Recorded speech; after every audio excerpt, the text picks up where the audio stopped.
Hey everyone, Dr. Steve here again from Elevate Sport and Spine to show you a nice mobility drill to open up your hips.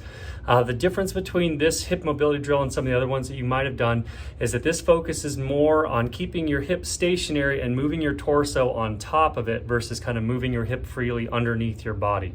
So it provides a bit of a different skill set and some concentrated muscle activation that you probably wouldn't get with some of the other exercises. All that you'll need for this one, if you can, is a slider here like this, a furniture slider, and a band for getting a little bit of resistance in for this exercise. So what it's called is clocking, and what we're going to do is kind of imagine that there is a clock on the ground where we're standing, and we're going to try to get our feet out to each individual point on that clock. So let me show you kind of how it looks.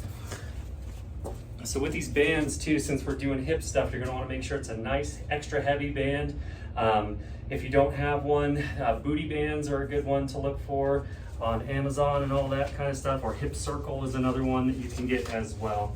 So we're going to want to slip them around the knees here. And again, like I said, we're going to stand in a position and we're going to pick which side we're going to go on. I'm just going to show you with me working this right hip. So we're going to put the slider underneath our opposite foot. And then we're going to kind of pretend again like I'm standing at the center of a clock, and then I'm just going to try to reach out to each individual number on the clock while keeping this shin as vertical as possible here on this stance side. What happens if I start to dip in with my knee here is it becomes a bit more of a quad exercise. When my shin is a bit more vertical, then it forces me back into that hip capsule a little bit more, and that's where we get the mobility.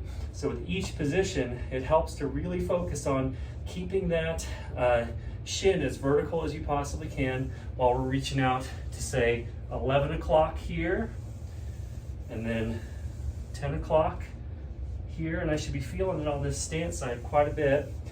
And then we're going to go out to 9 o'clock. And you see here as I'm going towards these lateral ones, if I want to get further, what I have to do is tip my torso in line with my hip there, and that gives me a bit more range. So that's going to help open that lateral hip movement up as much as possible.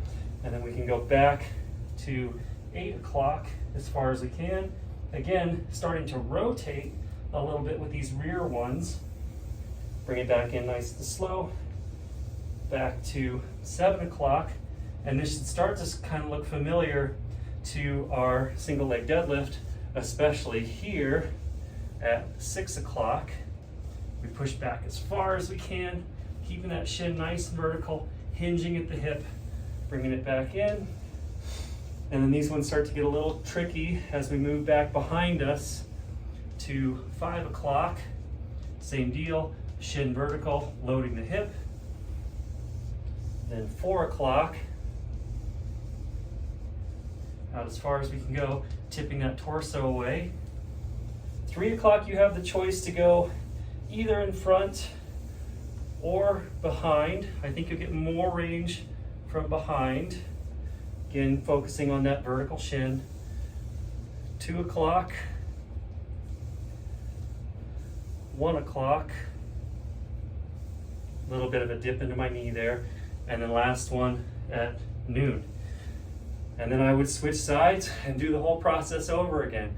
So usually going through each one once or twice is more than enough. This is a great warm-up and just kind of mobility drill on its own to go through, and should help open up those hips, strengthen those glutes a little bit, and help you out with any of those problems you might be having back there. So good luck with the exercise. If you have any questions about it, please let me know, and I'm always happy to help. We'll see you next time. Bye-bye.